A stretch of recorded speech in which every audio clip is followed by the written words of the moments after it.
Parusa naman kukulam, kamatayan. Kaya parusa sa inyo, kamatayan. Impyerno bagsak nyo. Wala kayong silbi sa mundo. Kawawa yung mga tao na kukulamin nyo. Walang kalaban-laban. Gustong gusto nyo pumatay ng tao. Bagsak nyo, impyerno, mangkukulam. Baka gusto nyo pa magsalita. Makikinig ako sa boses nyo. Ay, mga demonyo. Magsalita kayo, sige na, pag gusto nyo. Wala na, hindi na kaya magsalita. Hindi na kaya. Di ba? Parang na kayong tando-tando. Yung ano, tando-tando sa amin sa Bisaya. Ulo na lang kumikilos kasi yung katawan yan, tinali ko eh. Tinali ko yung katawan nyo, hindi ka makakilos. Ulo na lang, ulo na sa liig mga kilos. Kawawa kayo. Kaya pag nakita itong mga kukulam, tigil-tigilan nyo mga kukulam. Kaya pag nahuli ko kayo, impyerno talagang bagsak nyo. Walang patawad ngayon, lalo na pag marami kang pinapatay. Ganyan mangyari sa inyo, kamatayan ng parusa. Kaya habang may panahon pa mga kukulam, magbago kayo dapat. Kaya wala pa akong mangkukulam na hindi nahuli. Lahat itapon sa impyerno, lalo na pag may pinatay na, nga. Pag wala pang pinapatay, baka mapatawad pa kayo. Pag may pinatay na, nga. Goodbye. Ganito mangyari sa inyo. Sinusunog. Nilulusaw, tinutunaw. Maya-maya, bagsak na yan, nga na. Nandoon na sa impyerno. Pati katawan nyo, mamatay din. Wala kayo silbi sa mundo. Makukulam.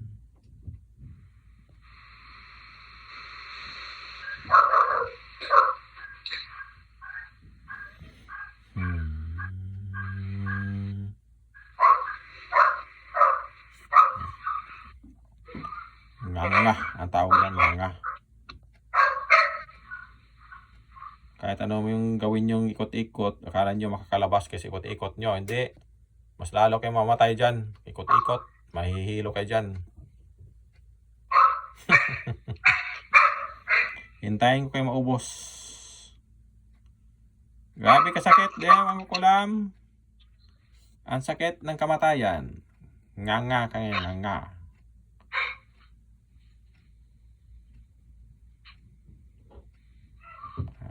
Tango na lang. Hintayin na lang mamatay. Lapit na mamatay yan. Last day nyo na ngayon mga kukulam. Hindi na kayo makakain ng masarap na pagkain. Kayo nang kakainin ng mga demonyo doon sa impyerno. Gawin kayong litson doon. Barbecuein kayo ng mga demonyo doon. Gawin kayong sumsuman doon. Samaan nyo. Wala na. Malapit na mamatay mga kaibigan.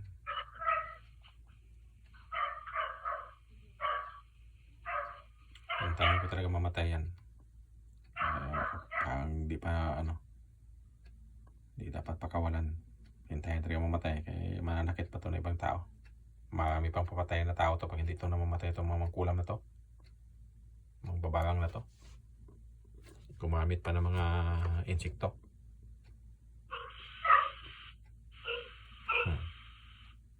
Samaan nyo. Mamatay na kayo.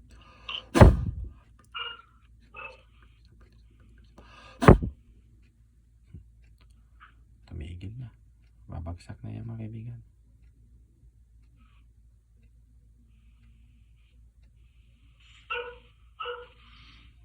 Wala na. Tanahimik na. Hintayin natin mabagsak na kaibigan. Babagsak na yan. Wala na. Nga. Bagsak na yan. Kaya nilipat ko yung mukha. Makita natin mabagsak. Wala na yan. matumba na yung babae o liig ng babae o matumba yung katawan niya, ibig sabihin ubos na lahat. Ang dami kasi mga kulam dyan, mga sa mga espiritu, lahat ng connection, mga demonyo, kinuha ko na lahat. Kaya matagal maubos-ubos. Babagsak na yan, lahat na yan. Pag bumagsak na yan, ibig sabihin patay na lahat. Paalam na sa mundo. Doon na kayo maniwanan sa impyerno, ha? Mga mangkulam. Goodbye na sa inyo. Kamusta nyo ako sa amo nyo doon? Sabihin nyo, pinapadala ako dito ng pithilaw ng Japan. Nga. Tawag dyan, nga. Kausapin na yung magsalita. Hindi na dasalan na, wala na, nga na. Ayan, babagsak na yan, patay na yan. Tapos hintayin na lang magising. Kung gisingin mo yan, ayan na, parang dahan-dahan na mabagsak. Ayan na, kaibigan. Ubos na lahat yan. Goodbye. Bye-bye. Doon na kasi impyerno, litsunin kayo doon. Ayan na mga kaibigan, wala na. Goodbye. God bless sa lahat. Hintayin ko na magising.